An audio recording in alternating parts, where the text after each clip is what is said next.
So my talk today will be about the opportunities and challenges that we're facing in this brave new world that we live in. And before I get to that, though, I wanted to thank everyone for their hospitality and their invitation. And I hope that my Catalan is correct. I did my best. But it's been great to spend time with the eLearn Center, with a number of people to talk about education, online learning, and what your work here is and how it relates to our work at Royal Roads.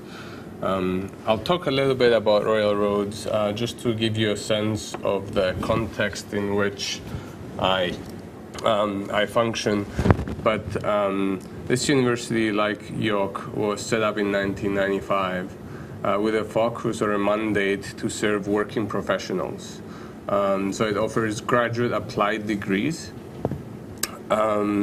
flexible degrees to accommodate people who work full-time, who have a family and who are not able to attend a university like your regular for 18-year-old, right? So that demographic group is our focus.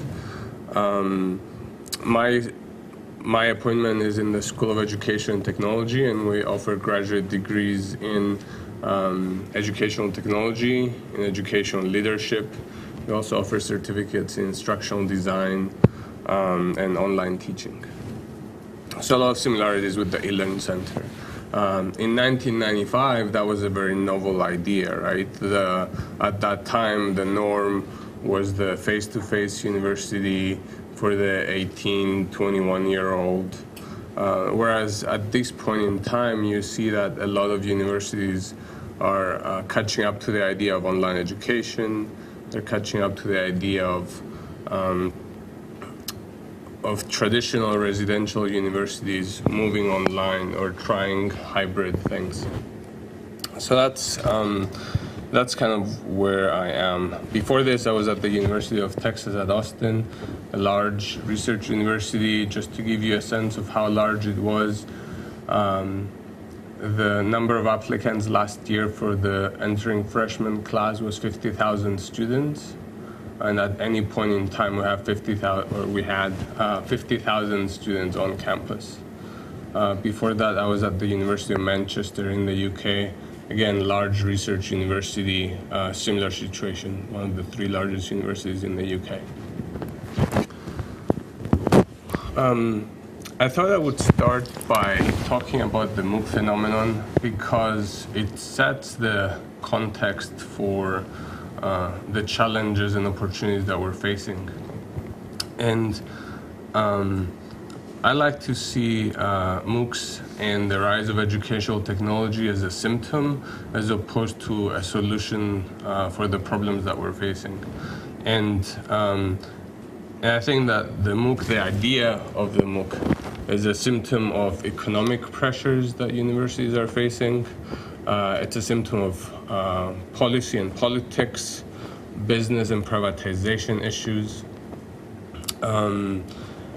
It's also a symptom of ideas, especially from artificial intelligence labs, on how education can be automated and become more efficient and delivered to a large number of people. So it's a symptom of how people see education.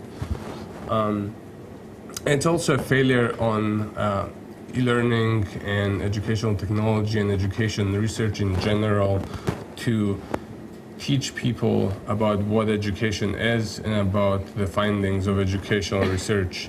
I think that if we were able to share our findings more broadly, we would have been able to make meaningful contributions in this space.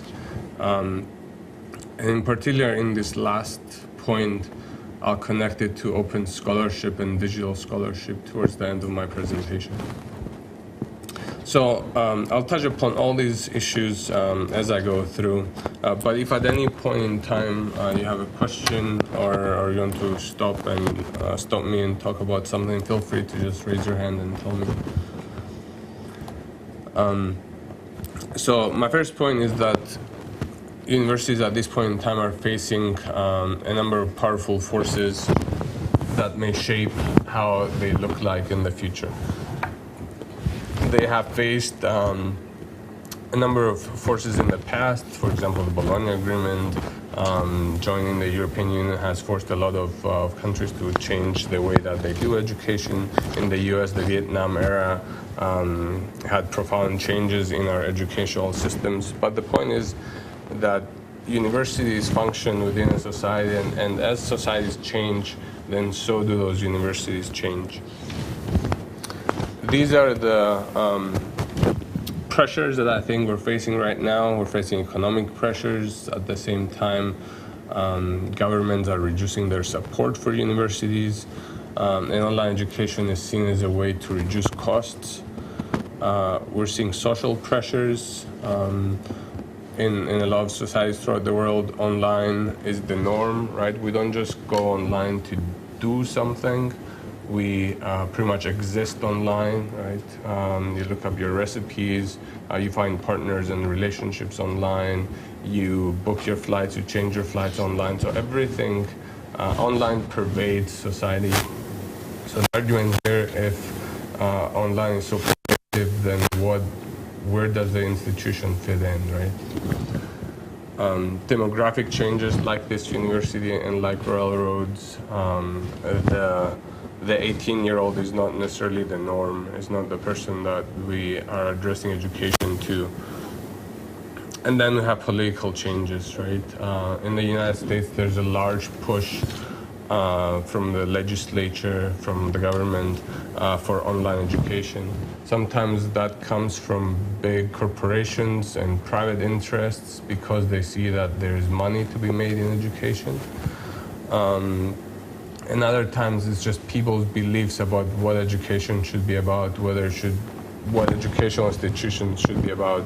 Should they be about research, or should they be about teaching? Should they offer kind of large interdisciplinary degrees, or should they offer applied degrees that focus on employment?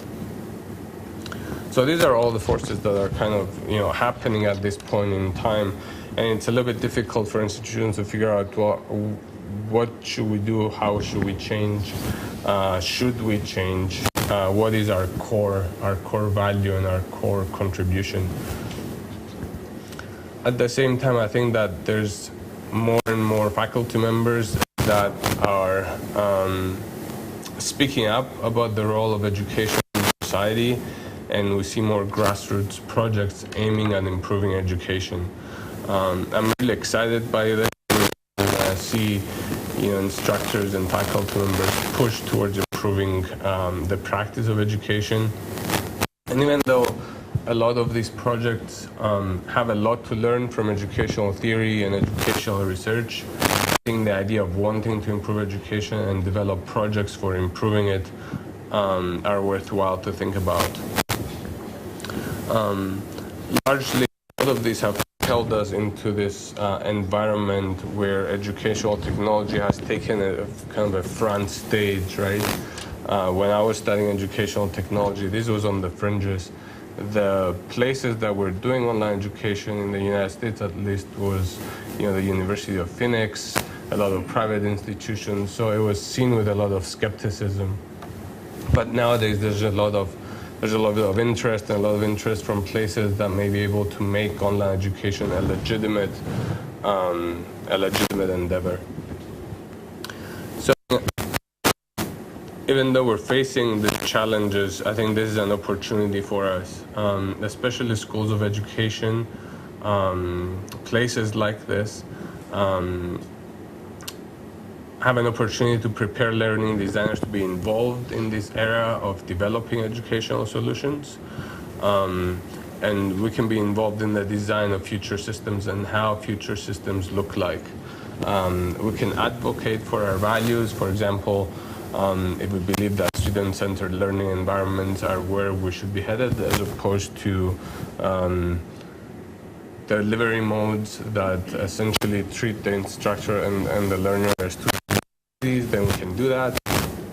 We have opportunities to partner with universities or private interests that develop tools for education and promote what we know is good pedagogy. And we have a lot of opportunity to do design development and research work.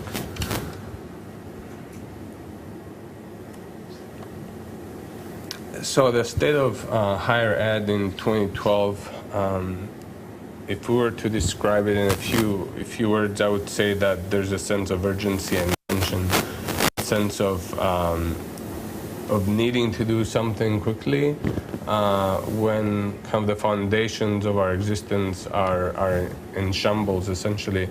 And you can see that clearly in the launch of eLearn, which is the UK platform for MOOCs that was developed, that was launched last week.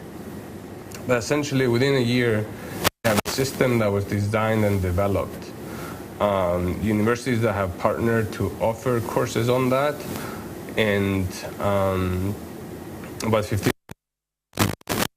We don't have that in higher education. Usually, to get a group of people together to design a solution and to implement something, it takes a lot of time. And Martin Waller talked about this last week in one of his blogs, that this is like the equivalent of putting together the Olympics in 1 year. This is how slow institutions are, but they were able to do this within a year. So I think part of the reason for that is this sense of urgency and tension, right? And largely, I believe, as well as this competition that they're facing from the U.S. For worldwide students. So if we take a look at the news nowadays, online education is pretty much everywhere. A lot of money is going into online education. Surveys show that about a fourth of undergraduate students in the U.S. take online courses. The MOOC providers like edX, Udacity, Coursera are registering hundreds of thousands, if not millions, of students. And in general terms, I think that this is exciting.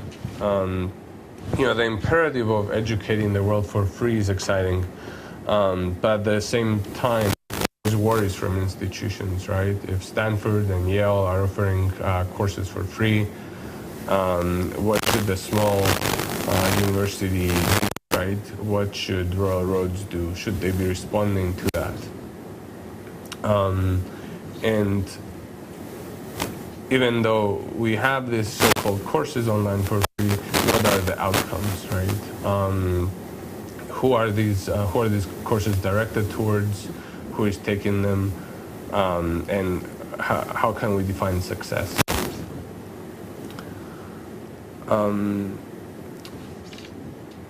And you also have the mass media that have picked up on the story about education, about technology transforming education, at least in the United States.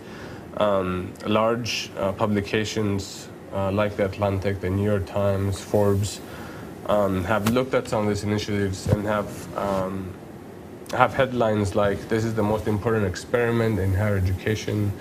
This is the beginning of the end for traditional higher education."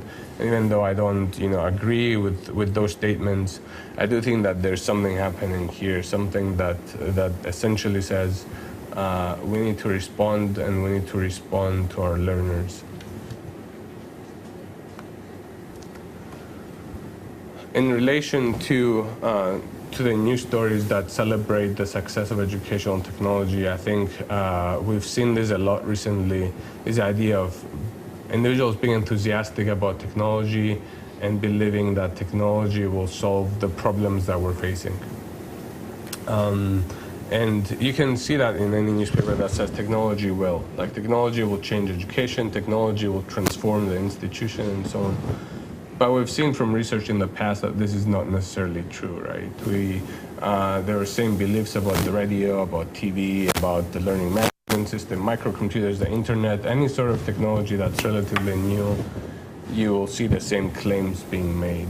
I think this is important to recognize because this is where we can have a contribution, right? As learning designers that believe that there's more to online education than the technology behind it, we can take steps to make valuable contributions here. And this is where I want to take kind of a moment and bring this point up. But, in this environment, when someone says, you have to think more than the technology, you have to think about the pedagogy, there's problems with, with some of these emerging models. There's a tendency for people to say, well, you're just a naysayer. Essentially, you're saying, no, this won't work without looking into it. But I think there's value to take a pause here and be a little bit critical of some of these initiatives and have the conversations and say, well, we have tried some of this in the past, and this is why they failed. And learning from our history, we can move forward and improve some of these ideas.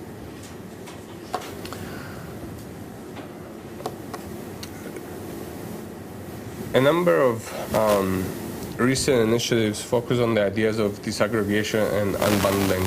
And unbundling means taking something that's usually delivered in a package and dividing it into.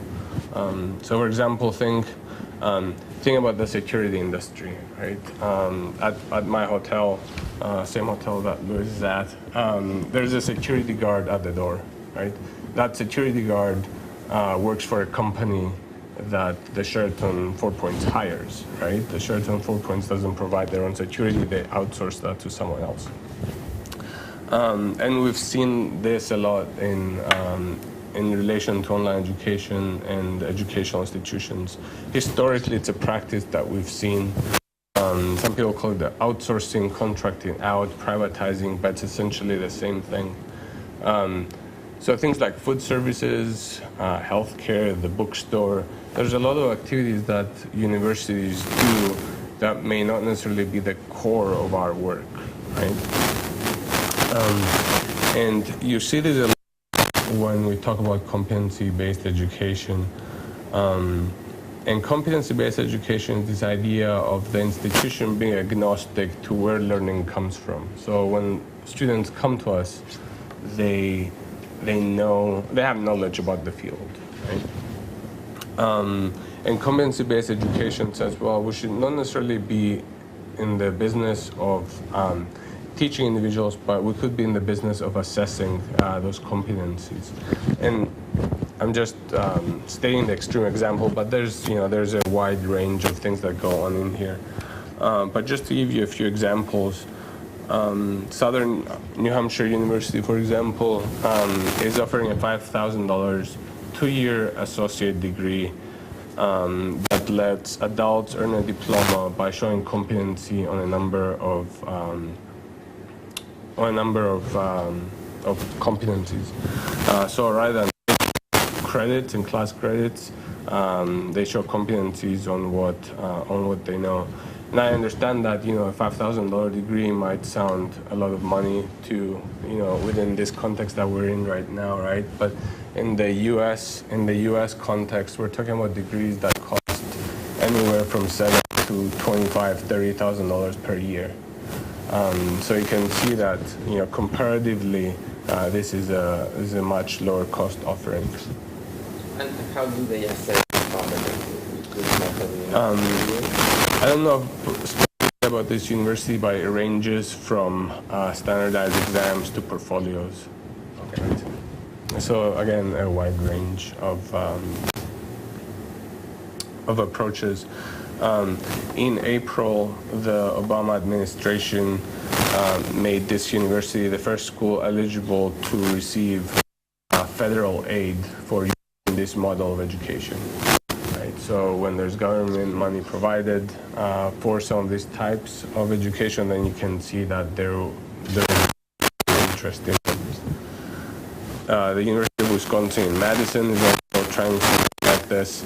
In Canada, we use recognition of prior learning, but I don't believe the model is as extensive in this one. And I know Luis talked about this, or will be talking about this in a couple of days. So if you have anything to add here, please feel free to jump in.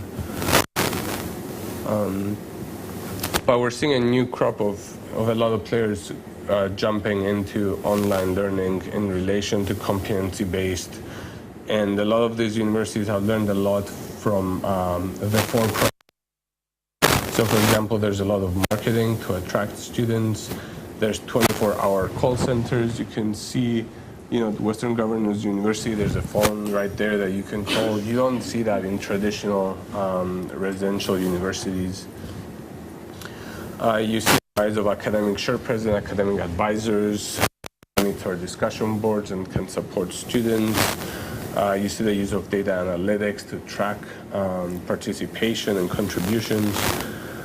And this mode of education makes a lot of academics uncomfortable, right? Questions come up like, what may we be losing if we see courses in isolation and not as part of a whole curriculum? Are there things that students learn in our classes that cannot be labeled as competencies, that cannot be defined and evaluated? What does the assessment look like? Right? How do you respect and recognize that when students come to programs, especially if they've worked for a number of years, they have knowledge in the field? Right? How do you work with that? So. First of all, if you need a pointer, thank you. Feel free to use it. I was mentioning George as this red one. Okay. This one. I'll turn that. Okay, great. This is something we are doing at Oberta University through the program that we have. We have a lot of students in Canada where we have a very competitive economy, where young people are working more and more now. Some of them have probably 1 or 2 jobs. So they start probably formal education like the first year face-to-face, but because of the economical pressures or whatever all reason, they get a job and they don't finish their program, so they go directly to working. And then after some years, they want to complete their courses, the program they started. So they go to Athabasca University, which is the same one that here is open and online. And the university is validating not only the credits they got in the first year, but of the formal education they got, but also the all the experience. They translate that into credits by assessing what kind of competencies they got in the work experience, and they translate that as competencies. So this is one of the things that some universities are doing currently in Canada. Sure. One of the more successful programs at Royal Roads is an undergraduate in communication studies, and a lot of our students are non-traditional students that have worked in the field for a long time. So they come in and they essentially do the later years of the degree, but it's essentially what Louis is saying as well. So we started this conversation with disaggregation and unbundling. And I brought this up not just for the competency-based portion of the interest in this, but we've seen a new crop of businesses prop up. Excuse me. That are offering essentially online program management services. So these companies partner with higher education institutions in the United States to offer services like developing online degree programs, helping with enrollment, helping with analytics, doing work behind the help faculty members convert courses into online platforms, outreach, admissions, enrollments, right? Traditional services that the university used to do.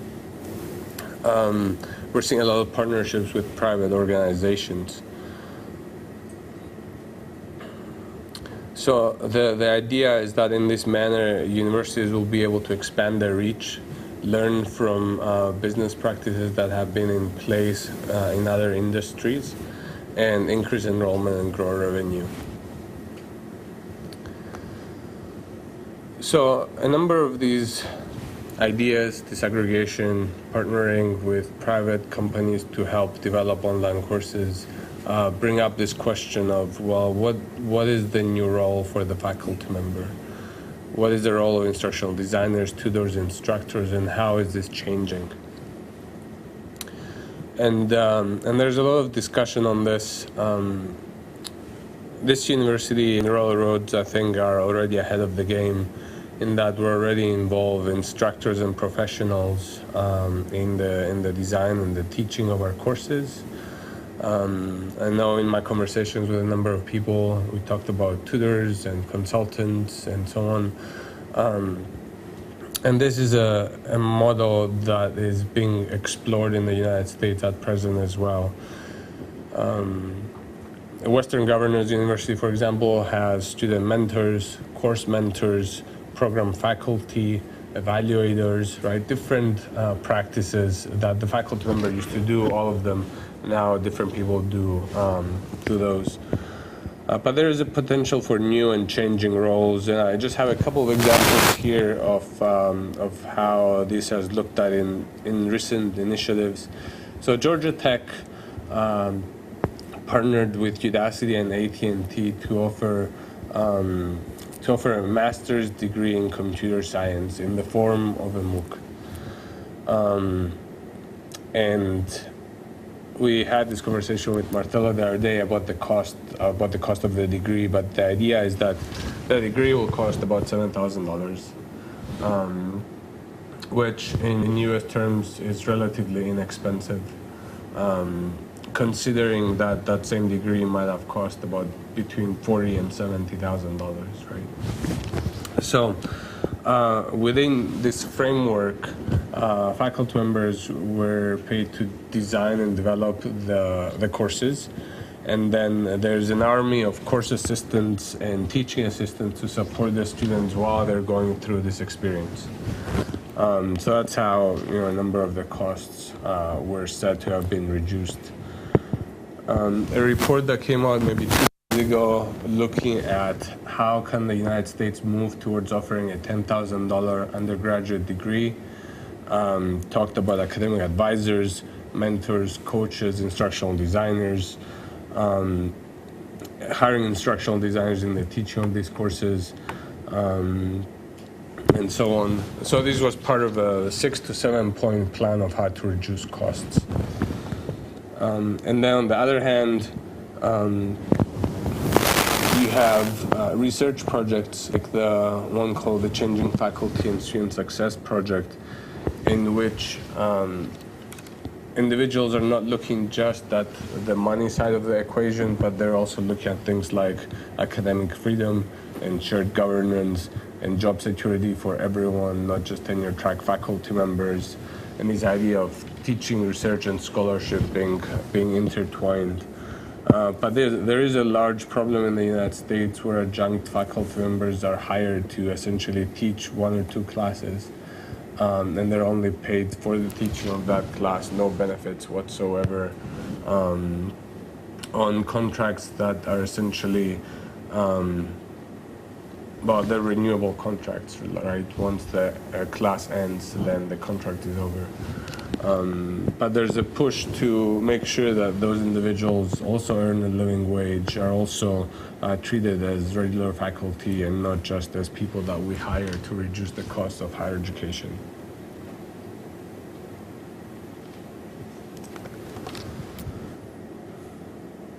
So a lot of the conversation on MOOCs and on emerging models has to do with automating the education process and making it more efficient.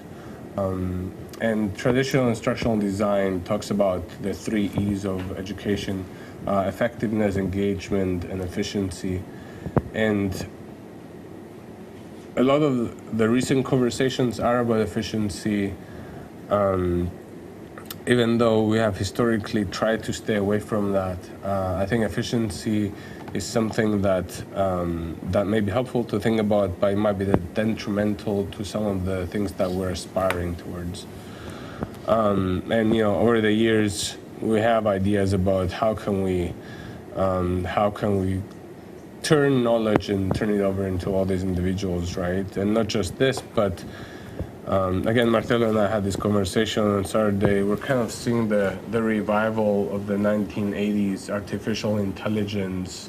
Let's teach a bunch of people really easily, really quickly on these things that we should want them to know. And I think the idea at the time was that artificial intelligence was going to change the world in lots of ways, and it has contributed a lot, but I don't think it has changed the field of education. And a lot of the recent initiatives that you see on MOOCs have come from artificial intelligence labs. The edX platform, the Coursera platform, the Udacity platform, they all come from a computer science, artificial intelligence perspective. Which is why I say this was a missed opportunity for the education world to make a meaningful contribution. Perhaps now that these individuals have brought this debate into kind of the larger arena, we can have a contribution, but I really think that we could have made significant contributions to this. So just a couple of screenshots. Software from MIT that's able to automatically grade computer science projects. Software that is able to evaluate essays and give the same, essentially the same grade with minimal deviation from the same grading from a human. So in a quantitative sense, we have equivalence, but there's been obviously concerns about the qualitative sense of some of these essays, right? The nonsensical essay might earn high marks, but it might make no sense. So I'm going to turn to open practices and open education and talk a little bit about our own research findings that relate to some of these ideas. We started in 2002 talking about the idea of networked participatory scholarship, and this was the idea of scholars, so faculty members, educators, instructors, PhD students, using participatory technologies and social media to share, network, and improve their practice. So things like, sharing your papers on academia.edu, putting your talks on YouTube, networking with colleagues on Facebook, asking questions, getting feedback, doing this on Twitter, connecting with individuals outside of your own institution to improve your practice. This is essentially what this refers to. A number of people have also touched upon this. Terry Anderson and Gideon Vernon, for example, talked about the open scholar. Martin Weller, whose book I have up here, talks about the digital scholar. We've tried to talk about networks kind of in a similar way. But we've seen individuals that are doing research in the field. A couple of years ago, for example, there were a number of ichthyologists. These are individuals who study fish. Find a number of different fish species that they didn't know what species those were. So what they did was they took pictures of these and posted them on Facebook and asked other colleagues to identify them. And then through sharing, they very quickly identified those species. So, we see the power of networks and the power of sharing and how that contributes to our practice.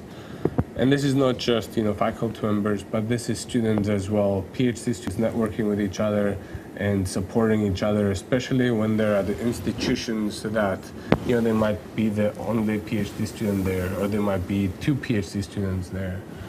And I've mentioned this to a number of you, but so I know Antonella that's doing her PhD with you here, and I've met Antonella on Twitter.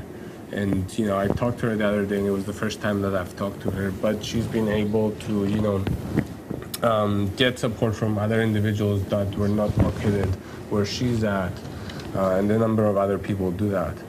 So the assumption behind all these practices is that participation in these networks will help democratize knowledge dissemination and knowledge production.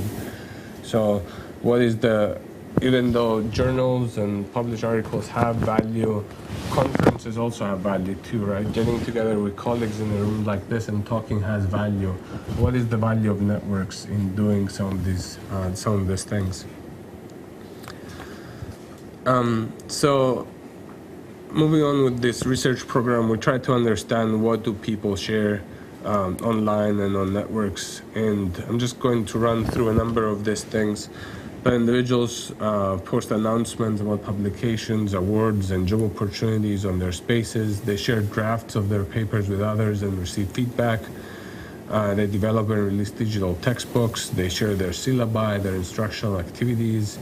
They live stream and live blog. They work together on papers. They engage in debates and commentary on each other's blogs. They engage in open teaching. And by open teaching, I don't mean here the MOOC type of teaching, but I mean the type of teaching that is truly open for individuals to participate. It might not be massive, and it might be 10 people, it might be 20 people, but places like, Peer-to-Peer University, which is a grassroots organization focused on social learning, have been doing this for 4 or 5 years now. Promotion materials individuals share online with others, and these are materials that we don't usually share with others, right? But there's a large number of people that want to contribute to the betterment of society by sharing a lot of this. So crowdsourcing, again, the example that I gave with identifying fish species, and then the doctoral journey. I'll come back to this, but this is the idea of reflecting and talking about the doctoral process with others. So we have kind of a sense of what things it is that people share, and the question is, well, why do they do this, right? Why would I spend hours and hours every day on social media, or spend 1 hour a week on these things when I could be doing something else that my university would find more valuable?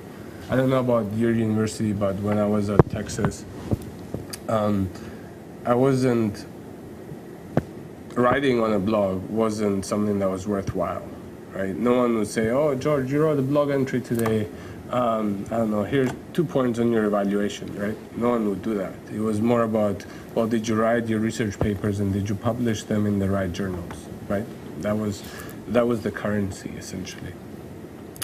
But faculty use things like blogs to explore ideas with others, to re-envision their identities as public intellectuals. So instead of just writing for a journal article that will be read by your colleagues in the field, some of these other outlets might connect you with individuals that are not in that particular field. They might connect you with politicians. They might connect you with teachers, especially in our field when our goal is to have an impact on education and how education is practiced.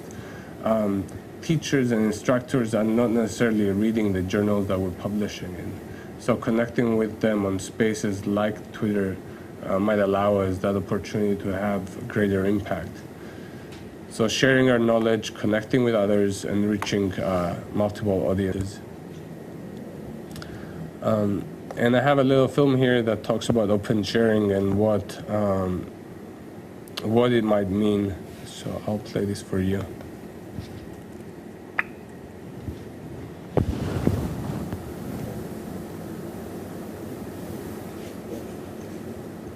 Any creator of anything knows this feeling. You experience someone else's innovative work. It's beautiful, brilliant, breathtaking. You're stunned. Their ideas are unexpected and surprising, but perfect. You think, I never would have thought about that. How did they even come up with that? It's genius. Afterwards, you think, my ideas are so obvious. I'll never be as inventive as that. I get this feeling often. Amazing books, music, movies, or even amazing conversations. I'm in awe at how the creator thinks like that. I'm humbled. But I continue to do my work. I tell my little tales. I share my point of view. Nothing spectacular, just my ordinary thoughts. So one day someone emailed me and said, I never would have thought about that. How did you even come up with that? It's genius. Of course I disagreed, and I explained why it was nothing special.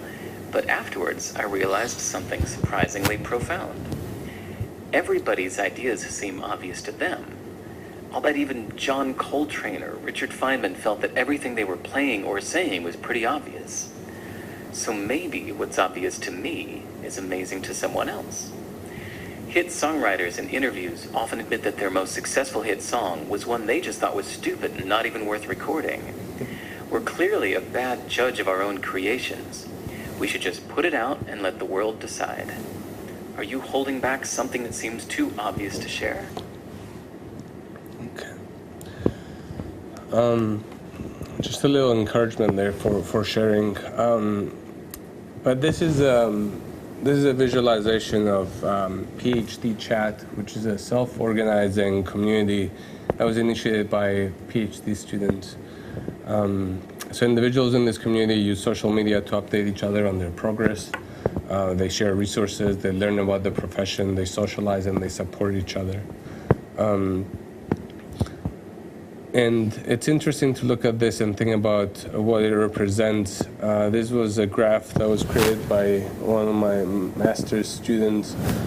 And you can see that there are some core users, there are some users at the periphery. You can see that there are some users that are essentially just listening in, but not doing much in terms of contribution. And I think the question that I like to ask here is, are we participating and are we sharing because of the technology, or have we always wanted to share but never had the technology to do so? And I think that there's always been this desire to share with others, to network with others. And when the technology became available and it allowed us to share on a massive scale, then we embraced that. It's not that technology caused us to start sharing all of a sudden, but it enabled us to do the things that we wanted to do.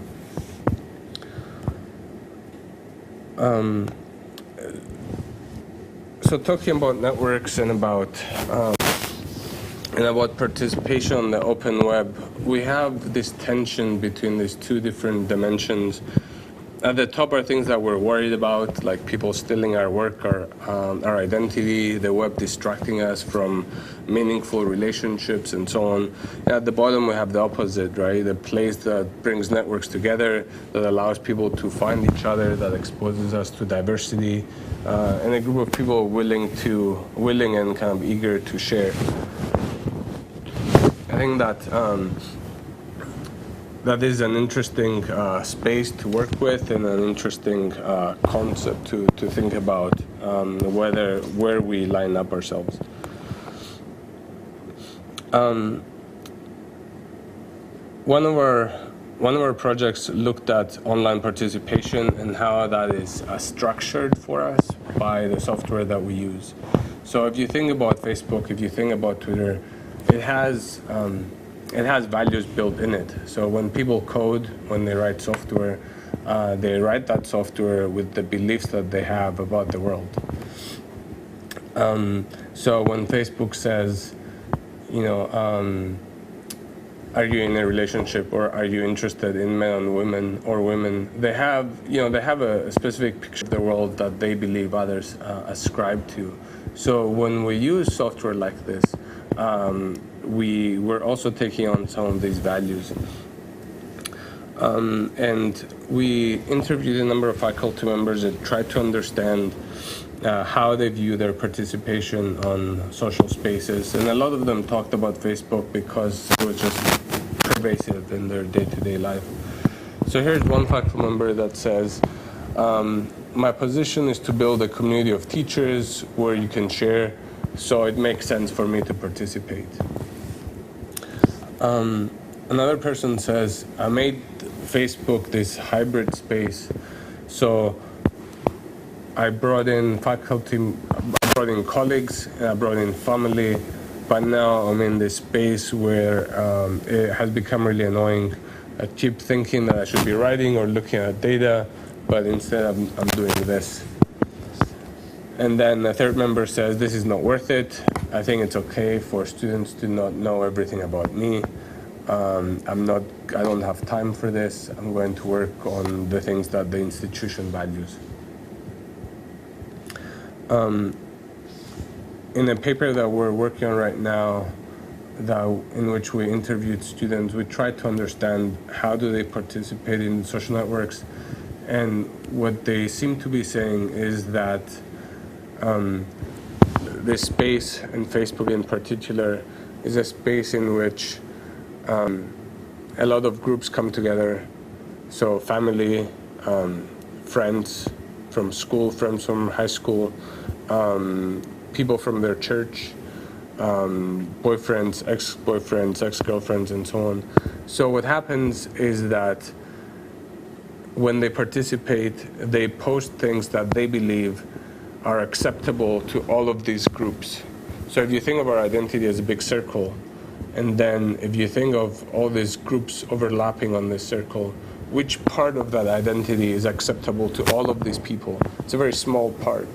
So what they're saying is that they're only sharing a very small part of who they are because all of these people have suddenly collapsed into this space. So, the conversations that you can have with your very close friends when your parents are not around, you're not able to have them on Facebook in a public space because they're all there. So our last opportunity and our, I think, challenge is to think about designing for learning experiences. So the question that I've been exploring is, what is it like to participate in open online learning?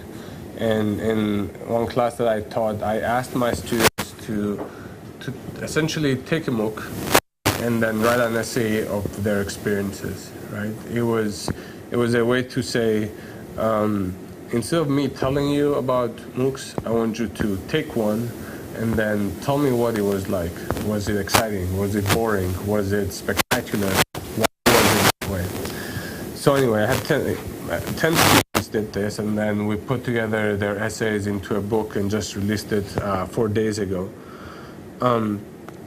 But basically, the link is learnerexperiences.hybridpedagogy.com, and it's an open access ebook, and you can grab it and look at it. But the key takeaways from this is that we should not be asking students to just read about things, but we should be asking them to do things, like do a discipline, do MOOCs, don't just read about them, do online learning, do an experiment, and so on. The second takeaway is that in this excitement and friendly educational technology and MOOCs, we're forgetting about the student experience. We talk about costs. A lot of the conversation before that has been about costs. It has been about new models of doing things, the role of the faculty member.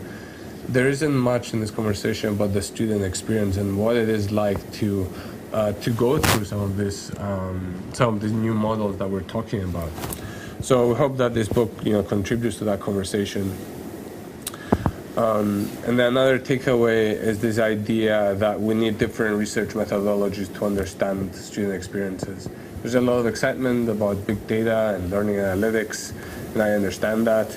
And that type of method or approach will generate some understanding. For example, from one research project, we've learned that this was done at Stanford, but this research has said that individuals in MOOCs audit courses, they complete courses, they disengage, or they sample, right? So these are four broad behaviors that students who participate in MOOCs